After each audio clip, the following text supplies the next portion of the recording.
Karli Brown here, your Superstar Director. I just wanted to talk to you guys a little bit this week about events.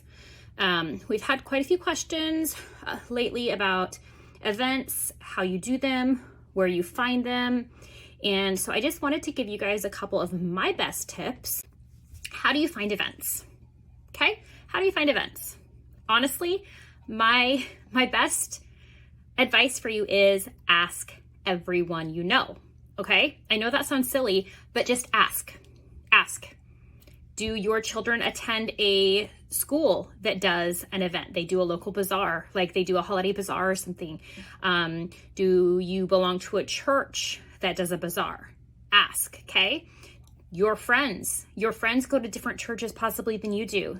Do they have a holiday bazaar? Do they have some sort of a thing in the spring that they do? I ask friends. I mean, that's really it. Like I ask people that I know. I ask business owners that I know. A lot of local businesses during the holidays will do like a after work hours, like they do small bazaars and stuff. I've been involved in quite a few of those and they're super fun. They're small events. They're like a customer thank you type event where they'll have a couple of different vendors in, and those do really well because you already know the person. It's a small event. And I actually really, really love doing those.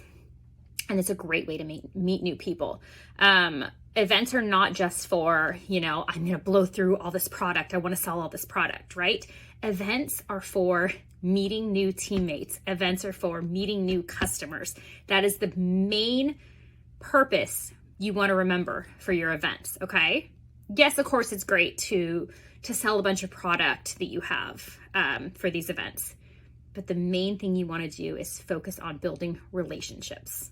Now you're probably thinking, well, I have contacted so many different events and everybody is booked. They already have a Scentsy consultant, right? Does that sound familiar? Because if it's an event that's been around for a long time, chances are they already have a consultant. But guess what? It's totally okay to say, hey, I know you already have a consultant. However, do you mind putting me as the backup? A lot of them don't have a list for backups. So what happens if, say, that Scentsy consultant gets sick right before the bazaar? They don't have anybody to fill that space and they're scrambling at the last minute. So guess what? You're kind of doing them a favor too, asking to be on that backup list. I know that quite a few of the bazaars that I have done in the past, I got them from being that backup because they would contact me like, say, a few weeks ahead of time and say, hey, this person decided to not do it. Is there any way that you can still do it? Abso-freaking-lutely, yes, I can. So if I offer to be a backup, I always make sure that I write it on my calendar too as kind of like a pending just in case. That way I know when those dates are there. And that way, cross your fingers, you never know. So definitely ask if they have a list for backups for those seconds, right? That's a great way to possibly be able to get an in on one of those bazaars. So another thing to keep in mind is that events don't have to be big, huge events to be successful. Some of my best events are smaller events. Like I said, with those evening events after like a small business has closed and they do like a thank you thing. I love those events, like I told you. And some of those are where I have found my best customers. That and smaller, more local bazaars. The small bazaars are also my favorite because everyone gets to know each other really well. So you really get to have a good relationship with the different vendors that are there, with the organizers. And those are kind of things that I find lacking at those large scale events. So for me, I personally prefer to do those smaller events. And one other tip that I would like to give you guys is when you do get these events and say you score this awesome bazaar at your child's school and they do it every single year, make sure that you are retaining those customers throughout that entire year. You're sending them thank yous, you're sending them something fun in the mail, you're reaching out to them however you choose to, right?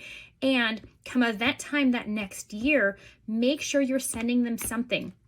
I always like to send a postcard with a coupon that says something to the extent of, hey, see you at the Sugar Plum Bazaar in 3 weeks, or the date on or whatever, and I put a coupon on there. Come by my booth and say hi and receive you can do a deluxe sample. You can do a scent circle. Whatever you choose to give away is up to you. But I like to put a coupon on there because they will keep that card. It'll remind them, A, to go to the bazaar, B, to come see me, and C, they get something for free if they do, right? Who doesn't like free stuff? So make sure that you are keeping those customers year after year by being in communication and building those relationships. That's super important.